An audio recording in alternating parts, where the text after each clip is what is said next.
నేను బైబిల్ చదవలేను కదమ్మా అని చేత మీరు చాలా జాగ్రత్తగా ఉండాలి. నిశ్శబ్దంగా ఉంటే ఆ కన్స్ట్రక్షన్ అక్కడి నుంచి మనకి ఆ లింకు తెగిపోకుండా ఉంటారు. ఎప్పుడైతే మనం ప్రార్థన చేసామో మన నిజమైన ప్రార్థన మనం చేస్తే పరలోకం నుండి ఒకటి వస్తుంది. ఏదొస్తుంది? దేవత. దాన్ని ఎవరు చెప్పారు? ఎస్. నిజమైన భక్తులు ప్రార్థన చేస్తే దూత వస్తుంది. దూత వచ్చి మీకు కనపడదు. అర్థమైనా? దూత వచ్చి మీకు కనపడదు. ఈ ఆశీర్వాదంలో ఇంట్లో ఏమేమి జరిగిందో ఈ ప్రార్థన నిజంగా మొదలుపెడితే మాత్రం ఆ దేవదూత అక్కడికి వెళ్ళి చెప్పుద్ది. వాళ్ళు నిజంగా మొదలుపెట్టారని అది జీవగ్రంథంలో రాయబడతారు. నిజంగా మొదలుపెడితే మాత్రం ఎన్ని వందల సార్లు చేసినా వేస్తారు అన్నమాట. అర్థమైంది కదా అన్నమాట. అది చేత మీరు చాలా జాగ్రత్తగా ఉండాలి. ఇశ్రాయేలు సైన్యమునకు ముందు నడచిన దైవమా, ఇశ్రాయేలు సైన్యమునకు ముందు నడచిన దైవమా,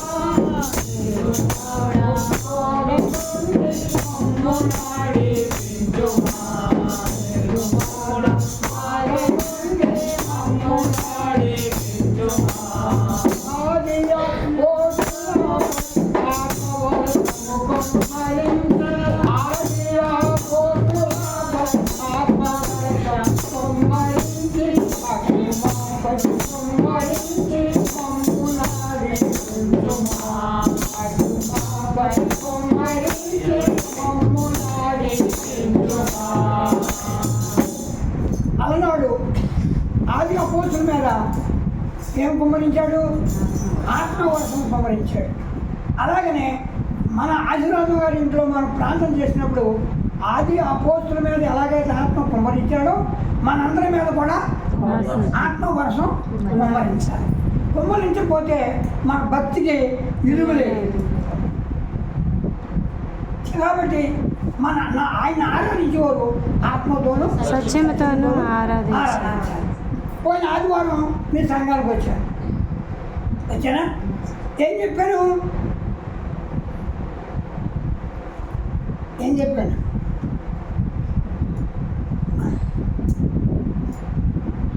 మరి ఎవరు చంపలేకపోతున్నారు? పోయిన ఆదివారం కదా. ఆదివారం, సోమవారం, మంగళవారం, బుధవారం 4 రోజులైంది గ్యాప్. పోయిన ఆదివారం మీతో చెప్పింది కూడా నిర్గమకాండంలో చెప్పింది. మోసే నిర్గమకాండంలో మోసేతో ఆ దేవుడు ఏ రీతిగా మాట్లాడాడు అని మోసే ఆ ఆజ్ఞలు, కట్టలు, విధులు, ధర్మశాస్త్రం అనుసరించి నడుచుకుంటాకే ఎలా ఉండాలని మీతో నేను చెప్పుకుంటూ వచ్చాను.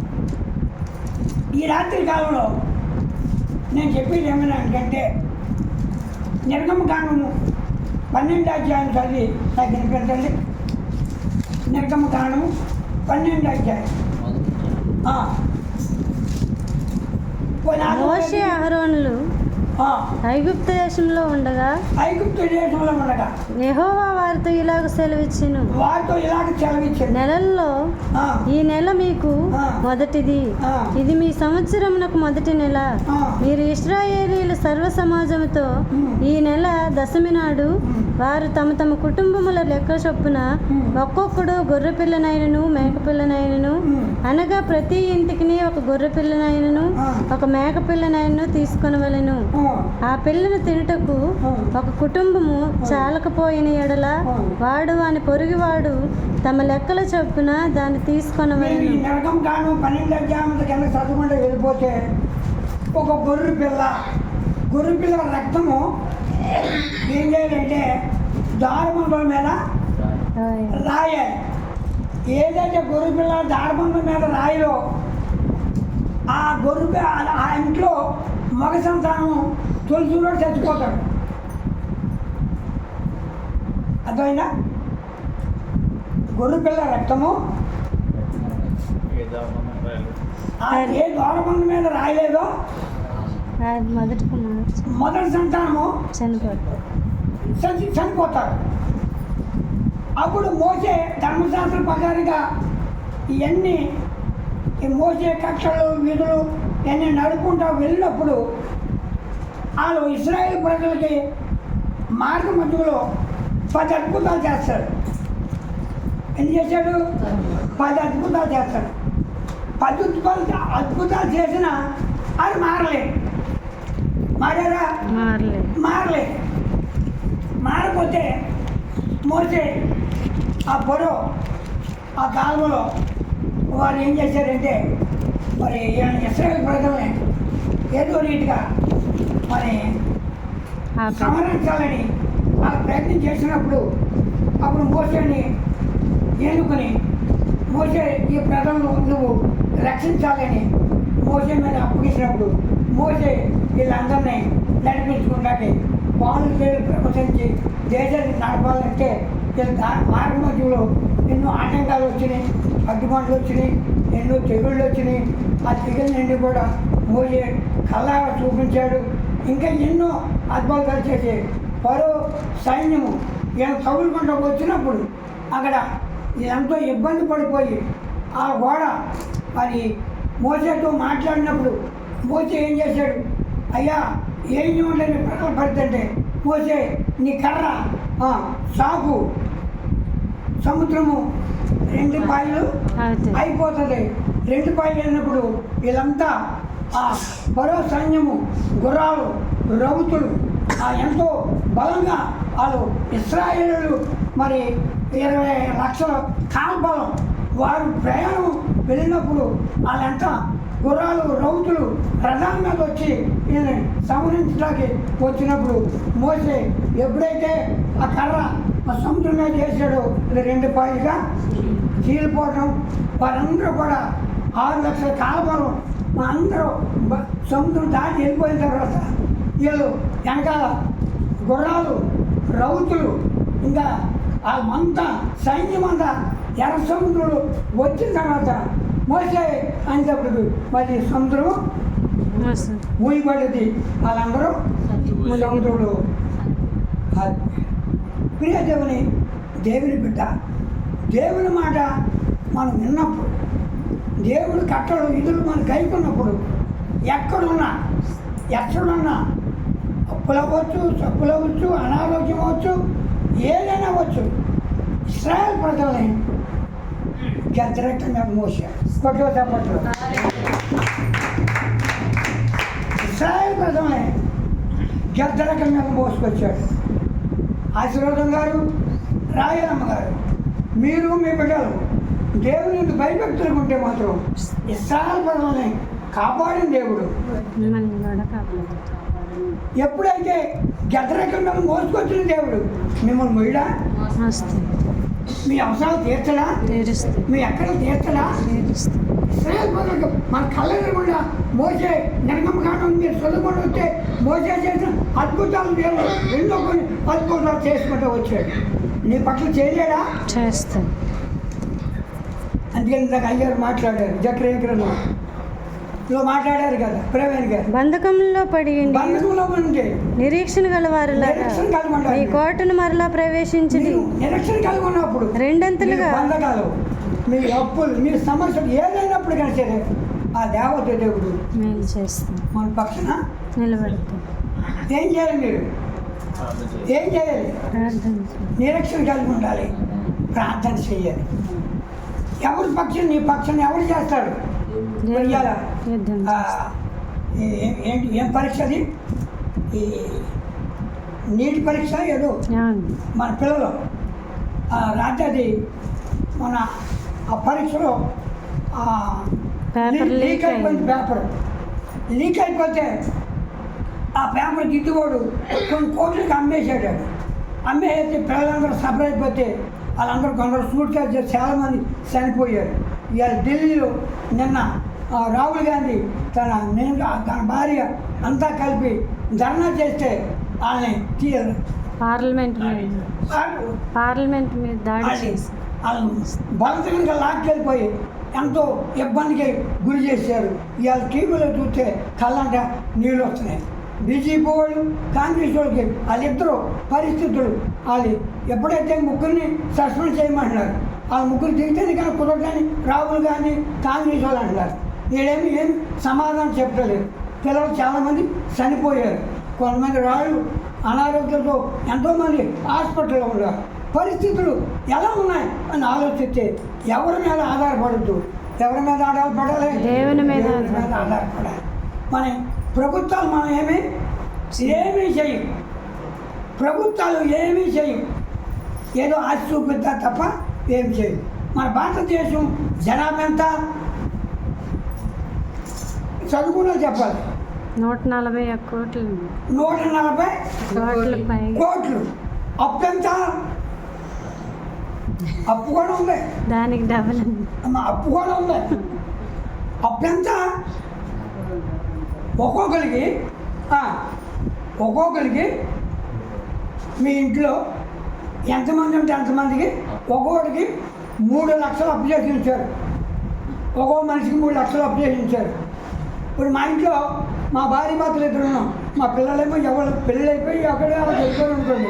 ఇప్పుడు మా ఇద్దరికి అప్పు ఎంత ఉంది? 6 లక్షలు ఉంది. 6 లక్షలు అప్పే చేస్తామా? మేము బతకమా? ఎలా తీస్తామో తెలియదు. మీరు నోరావులు చూస్తున్నారు. మీకు అర్థమైందా? అప్పు గవర్నమెంట్ లాక్కుంటుంది. ఎలా లాక్కుంటుంది?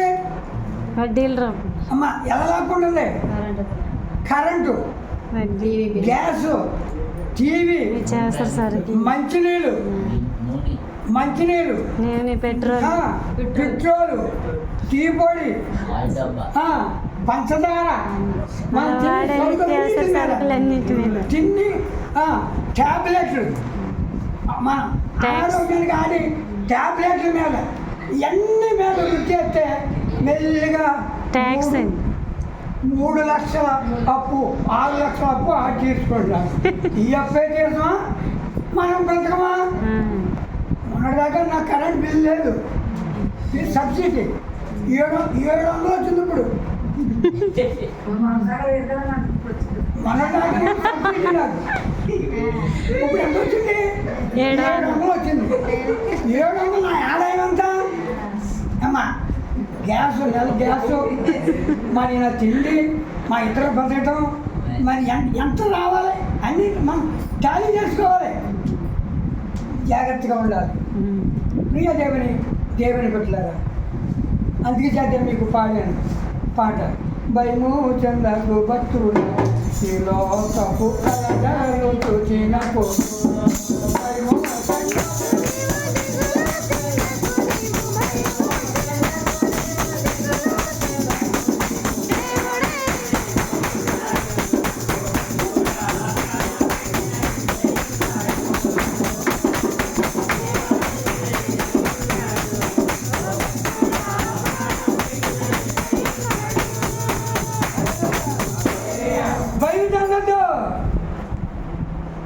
నీ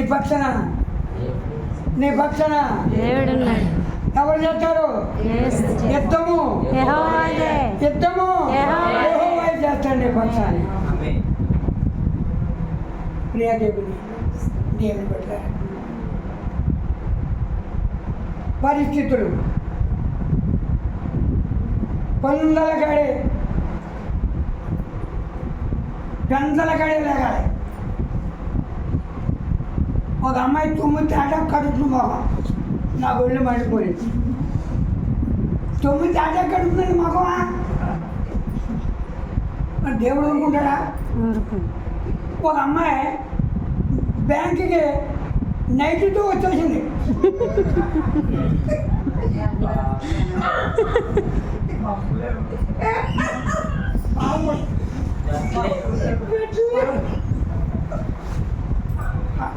మా బాబు వచ్చింది అయ్యాల అంత ముందు రోజులు వచ్చింది.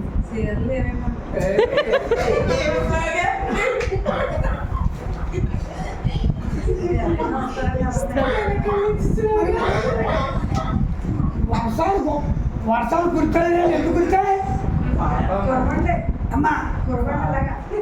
వర్షాలు కురుతాయి ఎందుకు కురుతాయమ్మా? పాపము ఎక్కువ అయిపోయింది. ఇష్టం వచ్చినట్టు నడుతున్నారు. అసలు భూమి పట్టుకుని ఎవరు నడుతున్నారు? అసలు భూమి మీద నడుతున్నారా? మరి దేవుడు అందుకని ఏసుకెళ్ళి 14లో ఆయన మాట్లాడతాడు. ఓ నరపుత్రుడా అని ఉంటాడు చూడండి అక్కడ. ఓ నరపుత్రుడా, ఏ దేశమైతే నాకు విశ్వాసఘాతకముతో నా దృష్టికి కనపడ్డారో ఆ దేశం నేను నాశనం చేసేస్తాను. ఆకాశ పక్షులు, జలరాశులు అన్నీ నిర్మూలం అయిపోతాయి. కానీ అట్టి దేశంలో ముగ్గురు ఉన్నారు. అట్టి భక్తి ఉండాలి, అట్టి విశ్వాసం ఉండాలి మనకి.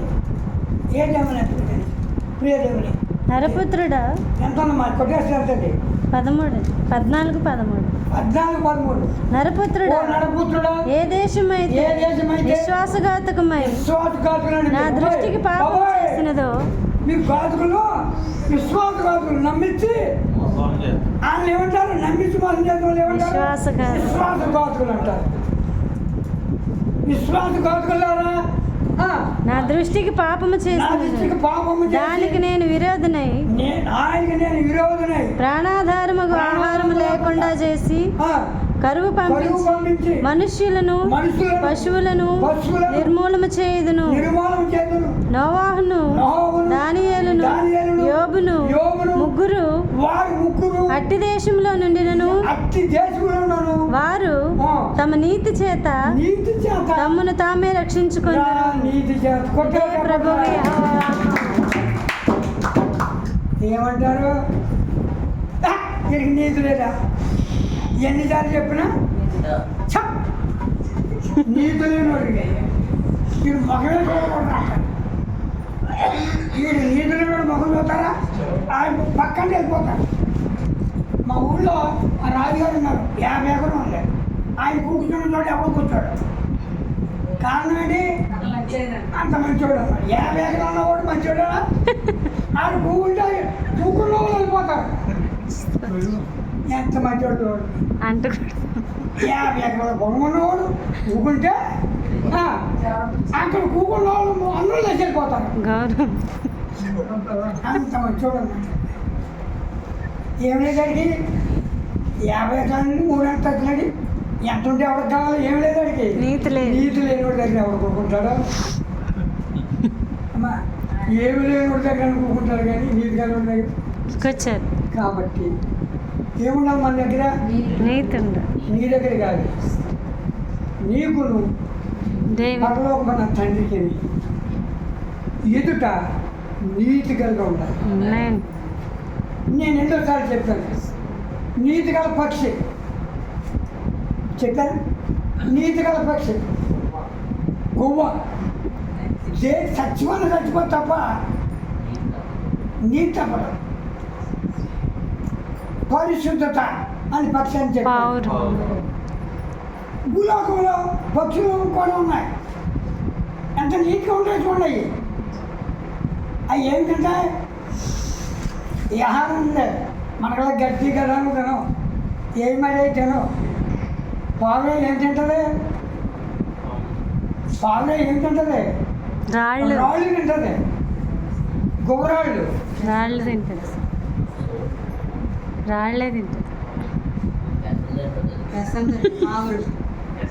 ఏమి తింటాం? రాళ్ళే తింటుంది. తెల్లపావులు సైన్స్ రూల్ తెలుస్తుంది. పెసలు కాదు కాబట్టి ప్రియాదేవుని చెంగర పావులు పెసలు తిని చెంగర పావులు అంతే మరి. ఇది పావురాలు కాదండి. మా ఇంట్లో ఉండి పావురాలు తినేసి 40 పావురాలు వచ్చి మన ఇంట్లో ఉంటాయి.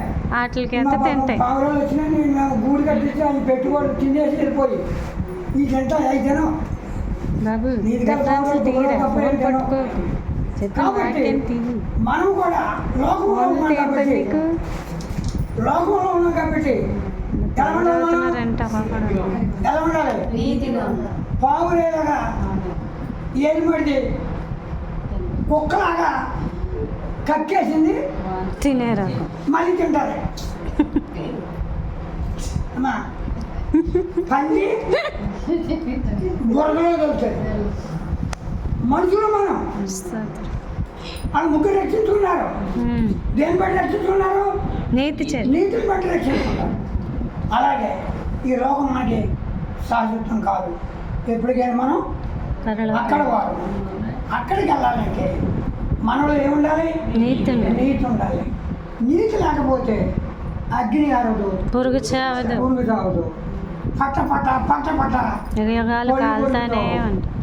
అమ్మా. ఇప్పుడు ఒకడు నెట్టట్లో ఏం కొరుకుతాడు?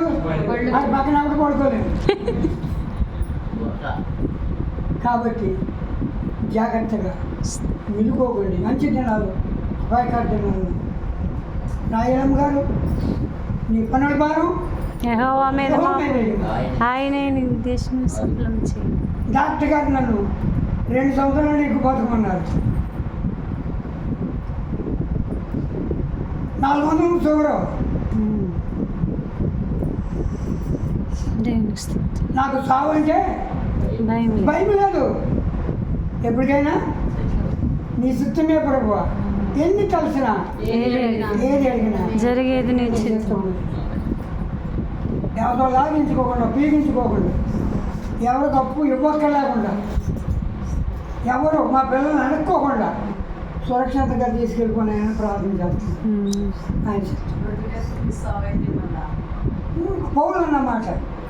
కాబట్టి రాయలమ్మ గారు, ఆశీర్వాదం గారు కూడిన మీ అందరూ ఏం కలిగి ఉండాలి? నీతి కలిగి, నిరీక్షణ కలిగి అన్నీ ఇచ్చినదండి, అన్నీ తీసుకుపోయి అని పలకాలేదా భక్తుడా, నీ మనలా ఇవ్వాలేదా?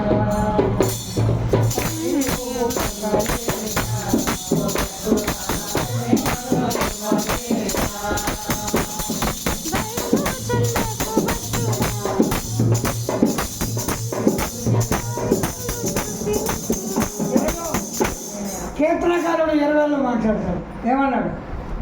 ఆకాశముందు తప్ప నాకెవరున్నారు? నీ ఉండగా ఈ లోకంలో నాకేది అక్కర్లేదు. 20వ కీర్తన ముగిద్దాం. టైం ఇది 9. అమ్మాయి రాయలమ్మ గారు ఎవరు నేను ఆదరించరు. తల్లి అయినా నా పాడో కదా, తండ్రి అయినా ఎవరు విడిచిపెట్టినా నువ్వు లేకపోతే నా బతకనే ఉన్నావు కదా. ఎవరు లేకపోతే ఆయన ఉచితంగా ఇచ్చాడు. ఏమేమి ఇచ్చాడు? కొనలేని ఇచ్చాడు నీకు. అమ్మా ఆ పాట కట్టిన ఎవరు? గాలి లేకపోయినా బతుకుతాడంట, నీళ్ళు లేకపోయినా బతుకుతాడంట. బతుకుతారా? పాట కట్టిన ఎవరు? మరి గాలి లేకపోతే బతుకుతాడా? దేవుడు బ్రతికిస్తే నీళ్ళు లేకపోతే బతుకుతాడా? మరి కట్టినోడు ఎవరు? మరి రోజుకి మనిషి నీళ్ళు అంటారు కదా, 5 లీటర్లు. ఆరోగ్యంగా ఉండాలండి. అనారోగ్యంగా ఉండాలంటే ఏడవాలి, ఆరోగ్యంగా ఉండాలంటే నవ్వాలి. నవ్వాలా ఏడవాలి? నవ్వుతే ఆరోగ్యం ఉంటుంది, ఏడితే అనారోగ్యం వస్తుంది. కాబట్టి ఆరోగ్యంగా ఉండాలంటే మనం ఎలా ఉండాలి అని ఆ కీర్తనకారుడు మాట్లాడాడు. ఏమన్నాడు? ఆపత్కాలం బంధు నీకు ఉత్తరం ఇచ్చాడు. యాకోబు దేవుని నామము నిన్ను ఉద్ధరించును, పరిశుద్ధ స్థలములో నుండి ఆయన నీకు సహాయం చేయను కాక, సియోనులో నుండి నేను ఆదుకునేను కాక, ఆయన నీ నైవేద్యములని నీ ప్రార్థన, ఈ రాత్రి ప్రార్థన ఆయన జ్ఞాపకం చేసుకుని నీ రెక్కలకి ఆరోగ్యము, నీ ఎముకకి మంచి సృష్టి దయచేసి పనిపాటు చేసుకునేలాగా మంచి ఆరోగ్యం ప్రసాదించమని ఆ దేవతా దేవుని నువ్వు అడిగినప్పుడు నీ నీతికి తగినట్లుగా నీ నివాస స్థలమును ఒకప్పుడు కొద్దిగా ఉన్నా తొలగును మహా అభివృద్ధి కనుక నువ్వు వస్తావు. నేను వచ్చాను, నేను నమ్ముతాను. కట్టుకుంటా పట్లు ఉండే కదా నాకు, కట్టుకుంటే గృహంలో దేవాలయంలో అందరూ అక్కడ కూకుండా నేను వెనకాల కూకునేవాడిని. ఎందుకని? సిగ్గేసి, ఏమి లేక, బట్టలు లేక. ఇప్పుడు నేను బట్టలు కొనుక్కోకలేదు, కుట్టించుకోలేదు అతను. ఇంక ఇంట్లో పోవాలి బట్టలు, ఇంట్లోనే ఉండకపోను బట్టలు.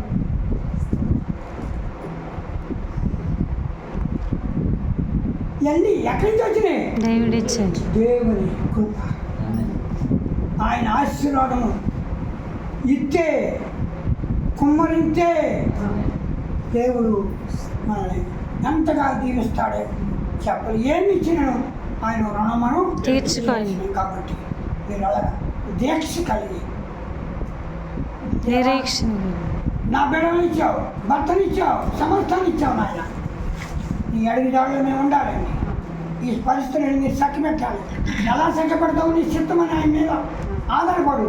తప్పనిసరిగా కాలంలో చెప్పాను మీకు, నేను బాగు చేయటానికి, ఒక దరిద్రుని బాగు చేయటానికి ఆ దేవతి దేవుడు పాపం రాయిలమ్మ ఆశ్రమం అప్పులతో ఉన్నాడు, గోళ్ళు గోలెత్తుకున్నాడు, బిడ్డలతో ఆయన ఏం చేశాడంటే నువ్వు బూడు గుమ్మడికాయలు అన్నీ ఆ బంగారం ఎండి వజ్రాలు పెట్టేసి దారిలో వెళ్ళి దారిలో పెట్టాడు. మీరిద్దరూ భయభక్తులు లేకుండా దాన్ని తందుకెళ్ళిపోయి తప్ప దాన్ని ఎత్తుకోలేదు, పైకి తీసుకోలేదు. మీరు ఏమనుకున్నారు? నిద్రలో గుమ్మడికాయ అనుకున్నారు మీరు. ఆయన మమ్మల్ని బాగు చేయాలని ఏమెట్టాడు? బంగారం, వడియాలు అన్నీ, మీకు ఏమేమి కావాలో అన్నీ పెట్టేశారు దాన్ని. కానీ మీ ఇద్దరు దాటుకుని వెళ్ళిపోయారు. వెనకాల వచ్చాడు ఆయన బేపనైనా ఆయన ఏం చేశాడు పాపం? గుమ్మడికాయ వడియాలు పట్టుకున్నామని తీసుకెళ్ళి గుమ్మడికాయ వెళ్ళిపోయి అది ఇంటి దగ్గరకు వడియాలు పట్టుకున్నాను. 6 రోజులు పోయాక, ఓ నెల పోయాక వడియాలు పట్టుకున్నాను. పట్టుకొచ్చి వడియాలు పట్టమని బట్టలు కొడతా చూస్తే దాంట్లో ఏమేమున్నాయి? బంగారం, వెండి, నగలు. ఇద్దాము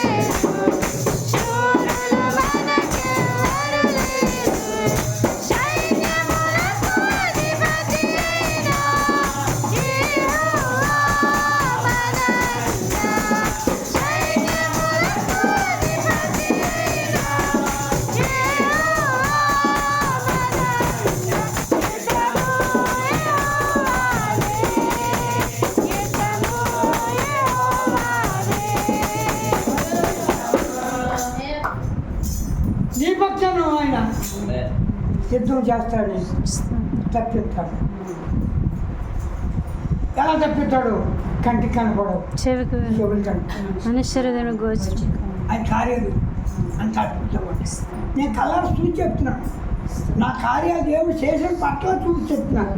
నేను పొలాలు మా అత్త ఊళ్ళో ఉండేవాడిని, పొలం కొడిచాను, మెరక పొలం అడ్డం వేసి అక్కడ అడ్డంకెళ్ళి పడుకున్నాను ఒక్కనే. పడుకుంటే అప్పుడు స్వాములు వారు ఒక కోటు ఇచ్చారు, చలికోటు. ఆ కోటు వేసుకెళ్ళి ఆ కోటు అలా వేసుకుని అలా ఒడ్డుకెళ్ళిపోయినా అడ్డం వేసి ఒడ్డుకెళ్ళిపోతే ఆయన ఏం చేశాడంటే అర్ధరాత్రి కాడ నాకు ఒక తెల్ల బట్టలు వేసుకుని వచ్చి, ఇక ఉండొద్దు, నువ్వు వెళ్ళిపో, ఉండొద్దు, వెళ్ళిపోమంట. ఇదేంటి ఉండొద్దు వెళ్ళిపోమంటున్నారు ఏంటని నాకు భయం వేసి ఇంక నేను కోటు బుధాన్ని వేసుకుని నేను రైలు కట్టించుకుని ఇంటికి వచ్చేసి తెల్లారిపోయి మా రాజు దగ్గరికి వెళ్ళి, అయితే రాత్రి నేను మా చేయికాడ అడ్డం వేసి పడుకున్నాను.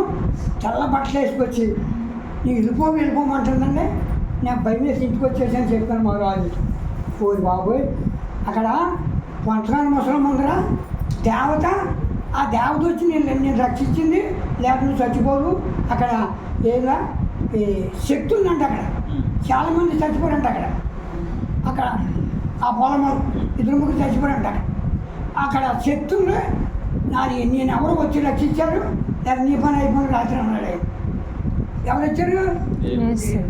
ఎవరు పంపించారు? వద్దు, ఇక్కడ తెల్లబట్టలు వేసుకొచ్చారు. వచ్చి వద్దు వెళ్ళిపోమన్నాను, ఇక్కడ వద్దు వెళ్ళిపోమన్నారు నన్ను.